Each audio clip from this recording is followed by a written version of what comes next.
Hello friends, welcome aboard the Moonlight fairy tale train. This train is a dream journey to fairy tale land. Have you all got your train tickets? Subscribe and hit the like button to always be able to ride.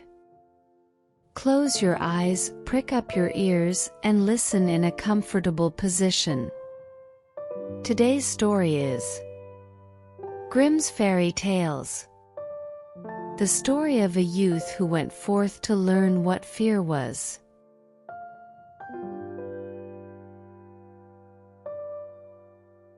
Once there was a house with two sons. The elder son was very smart and wise, always succeeding in whatever he did. However, the younger son wasn't very bright and had difficulty learning and understanding things. People would say, "That child will bring his father grief." Whenever there was work to be done, it always fell to the elder son. But when it came to going out at night or passing scary places, the elder son would say, "No, father, I can't go there, it's too scary." He was very fearful. When people told scary stories by the fire at night, they would say, "Scare us." The younger son, listening from a corner, thought, "Why is everyone saying scary, scary? I'm not scared at all. Do I need to learn what fear is?"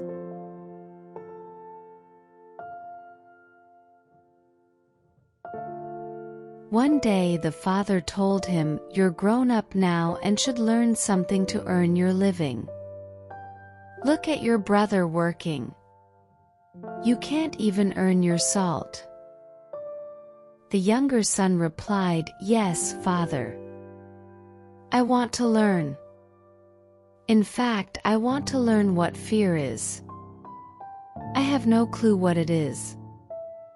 Hearing this, the elder brother thought, "What a fool, what's the point of learning that?" The father sighed, "Learning to fear won't help you earn a living."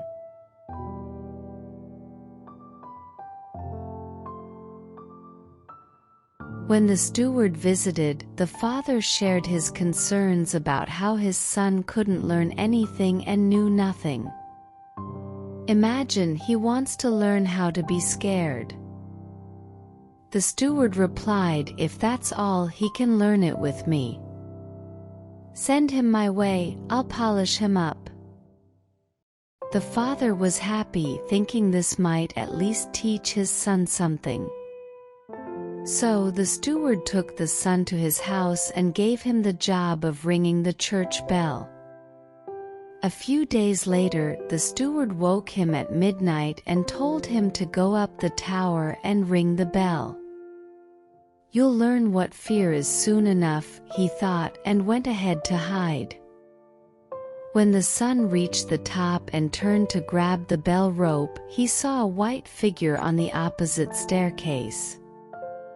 "Who's there?" he shouted, but the figure neither moved nor spoke. "Speak or leave, you have no business here at night," he yelled. But the steward, hoping to be mistaken for a ghost, stayed still. The son shouted a second time, "What do you want? If you're a good person, speak, or I'll throw you down the stairs." Thinking, "He doesn't mean that," the steward stayed silent and stiff. When the son shouted a third time and got no response, he charged and pushed the ghost down the stairs, where it fell and lay motionless. After ringing the bell, the son went back to bed without saying a word. When the steward's wife noticed her husband hadn't returned, she woke the son asking, "Do you know where my husband is? He went up before you." "I don't know," he replied. "But there was someone on the opposite staircase who didn't respond or move, so I pushed him down. If he's hurt, I'm sorry." She ran to find her husband groaning with a broken leg.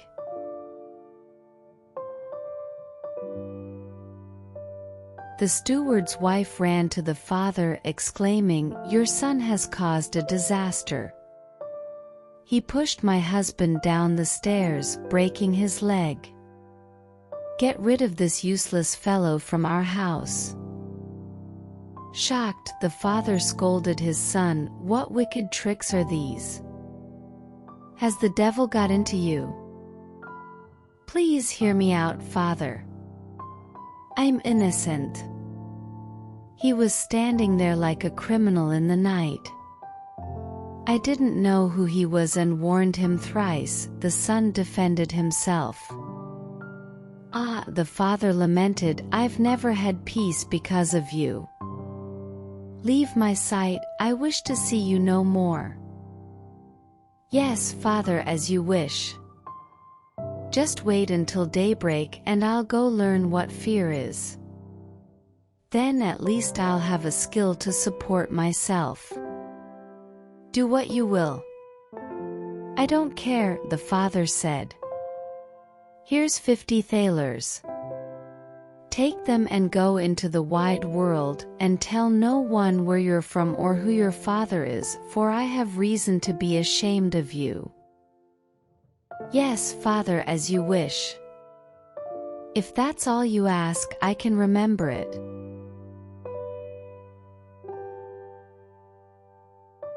At daybreak, the son put the 50 thalers in his pocket and set off down the road, continually saying to himself, "If only I could shudder.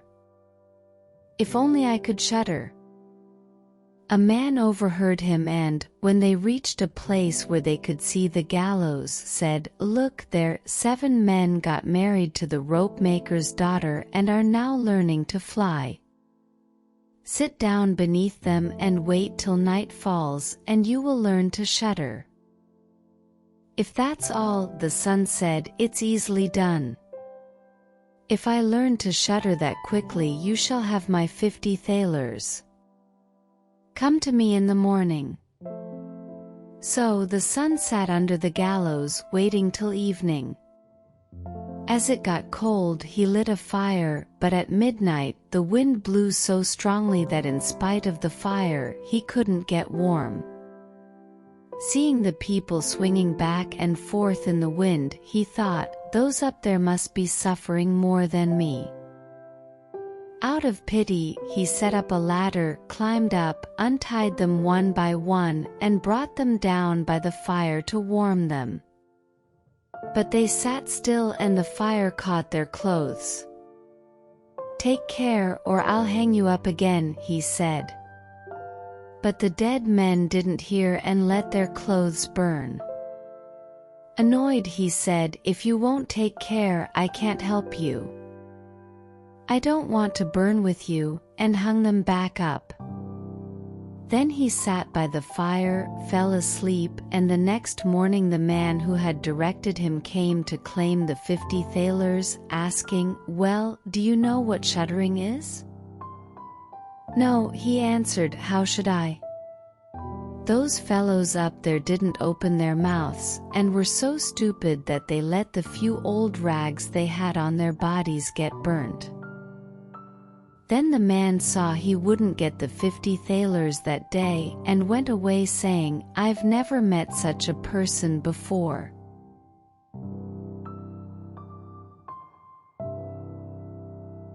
The son continued on his way, again saying, "Ah, if only I could shudder." A wagoner who was walking behind him heard this and asked, "Who are you?" "I don't know," replied the son. "Where do you come from?" "I don't know." "Who is your father?" "That I may not say." "What is it you are always muttering to yourself?" "Ah," the young man replied, "I want so much to shudder, but no one can teach me how."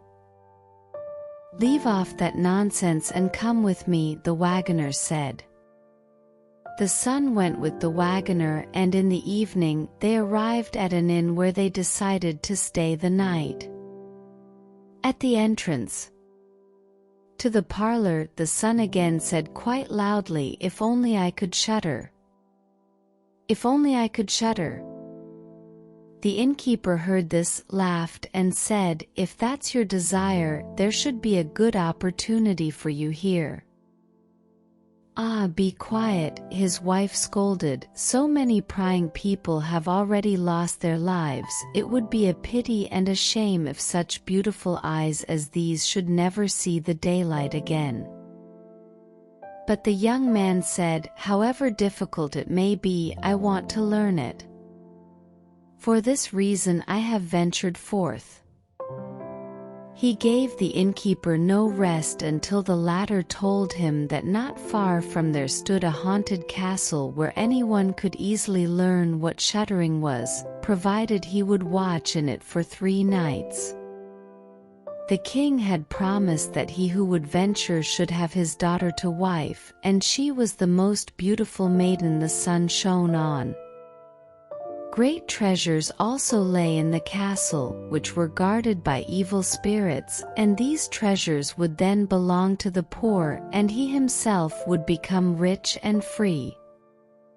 But many had gone into the castle, and none had come out again. Then the young man went next morning to the king and said, "If it were allowed, I would watch 3 nights in the haunted castle."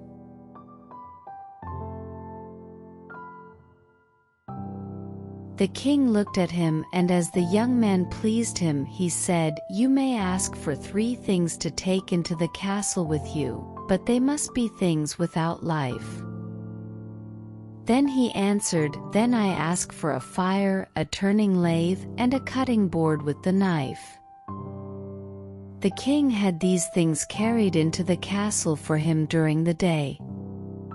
When night was drawing near, the young man went up and made himself a bright fire in one of the rooms, placed the cutting board and knife beside it, and seated himself by the turning lathe. "Ah, if I could but shudder," said he, "but I shall not learn it here either." Towards midnight he was about to poke his fire, and as he was blowing it, something cried suddenly from one corner, "E-oh, meow! How cold we are!" "You fools," cried he, "what are you crying about? If you are cold, come and sit by the fire and warm yourselves."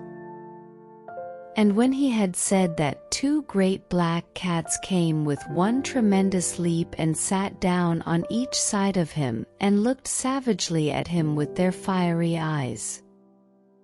After a short time, when they had warmed themselves, they said, "Comrade, shall we have a game of cards?" "Why not?" he replied, "but just show me your paws." Then they stretched out their claws. "Oh," said he, "what long nails you have! Wait, I must first cut them for you." Thereupon he seized them by the throats, put them on the cutting board, and screwed their feet fast. "I have looked at your fingers," said he, "and my fancy for card playing has gone," and he struck them dead and threw them out into the water. But when he had made away with these 2, and was about to sit down again by his fire, out from every hole and corner came black cats and black dogs with red-hot chains, and more of them came until he could no longer move, and they yelled horribly, and got on his fire, pulled it to pieces, and tried to put it out. He watched them for a while quietly, but at last, when they were going too far, he seized his cutting knife and cried, "Away with you, vermin," and began to cut them down. Some of them ran away, the others he killed and threw out into the fish pond. When he came back, he fanned the embers of his fire again and warmed himself. And as he thus sat, his eyes would keep open no longer, and he felt a desire to sleep. Then he looked round and saw a great bed in the corner. "That is the very thing for me," said he, and got into it. When he was just about to shut his eyes, however, the bed began to move of its own accord, and went over the whole of the castle. "That's right," said he, "but go faster." Then the bed rolled on as if 6 horses were harnessed to it, up and down, over thresholds and steps, but suddenly hop, hop, it turned over upside down, and lay on him like a mountain. But he threw quilts and pillows up in the air, got out and said, "Now anyone who likes, may drive," and lay down by his fire, and slept till it was day. In the morning the king came, and when he saw him lying there on the ground, he thought the evil spirits had killed him and he was dead. Then said he, "After all it is a pity, for so handsome a man." The youth heard it, got up and said, "It has not come to that yet." Then the king was astonished but very glad, and asked how he had fared. "Very well indeed," answered he. "One night is past, the 2 others will pass likewise." Then he went to the innkeeper, who opened his eyes very wide, and said, "I never expected to see you alive again. Have you learned how to shudder yet?" "No," said he, "it is all in vain. If someone would but tell me."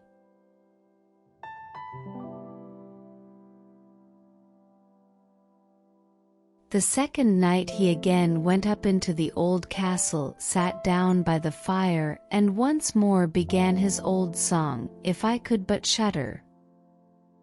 When midnight came, an uproar and noise of tumbling about was heard. At first it was low, but it grew louder and louder.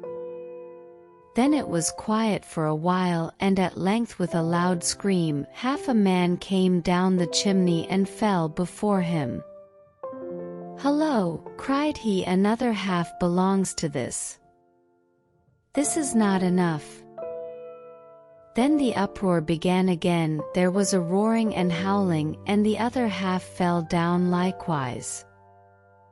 "Wait," said he, "I will just stoke up the fire a little for you." When he had done that and looked round again, the 2 pieces were joined together, and a hideous man was sitting in his place. "That is no part of our bargain," said the youth, "the bench is mine."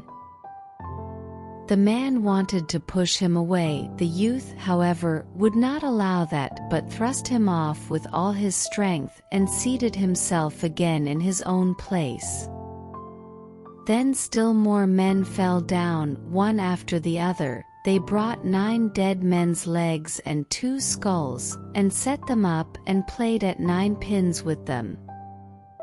The youth also wanted to play, and said, "Listen you, can I join you?" "Yes, if you have any money." "Money enough," replied he, "but your balls are not quite round." Then he took the skulls and put them in the lathe and turned them till they were round. "There, now they will roll better," said he. "Hallo! Now we'll have fun." He played with them and lost some of his money, but when it struck 12, everything vanished from his sight. He lay down and peacefully fell asleep. The next morning the king came to inquire after him.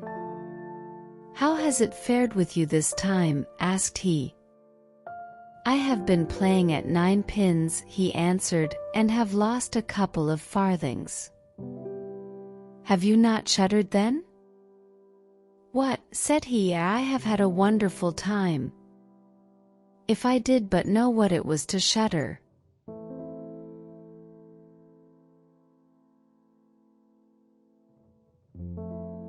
The third night he sat down again on his bench and said quite sadly, "If I could but shudder." When it grew late, 6 tall men came in and brought a coffin. Then said he, "Ha, ha, that is certainly my little cousin, who died only a few days ago," and he beckoned with his finger, and cried, "Come, little cousin, come." They placed the coffin on the ground, but he went to it and took the lid off, and a dead man lay therein. He felt his face, but it was cold as ice.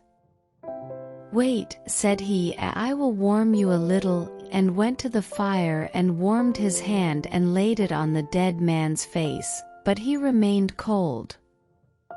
Then he took him out and sat down by the fire and laid him on his breast and rubbed his arms that the blood might circulate again.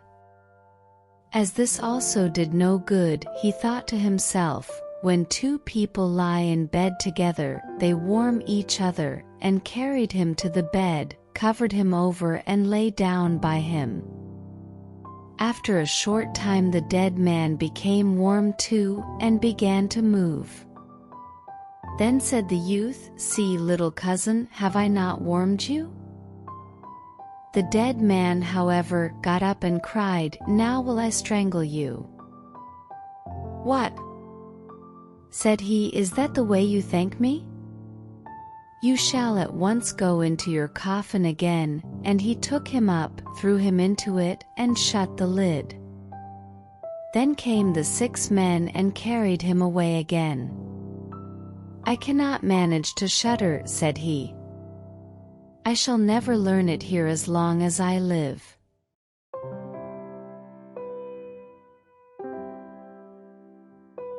Then a man entered who was taller than all others and looked terrible. He was old, however, and had a long white beard. "You wretch," cried he, "you shall soon learn what it is to shudder, for you shall die." "Not so fast," replied the youth. "If I am to die, I shall have to have a say in it." "I will soon seize you," said the fiend. "Softly, softly, do not talk so big. I am as strong as you are, and perhaps even stronger." "We shall see," said the old man. "If you are stronger, I will let you go. Come, we will try." Then he led him by dark passages to a smith's forge, took an axe, and with one blow struck an anvil into the ground. "I can do better than that," said the youth, and went to the other anvil. The old man placed himself near and wanted to look on, and his white beard hung down. Then the youth seized the axe, split the anvil with one blow, and in it caught the old man's beard. "Now I have you," said the youth. "Now it is your turn to die." Then he seized an iron bar and beat the old man till he moaned and entreated him to stop, when he would give him great riches. The youth drew out the axe and let him go. The old man led him back into the castle, and in a cellar showed him 3 chests full of gold. "Of these," said he, "one part is for the poor, the other for the king, the third yours." In the meantime it struck 12 and the spirit disappeared, so that the youth stood in darkness.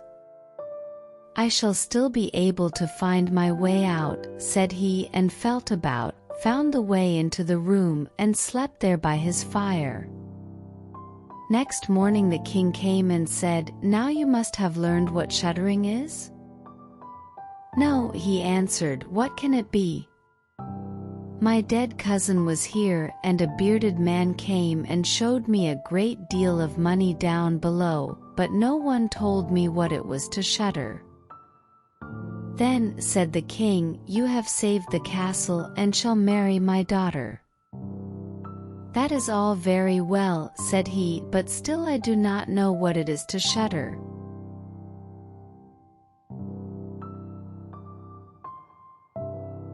And then gold was brought up as a dowry, and the wedding was conducted.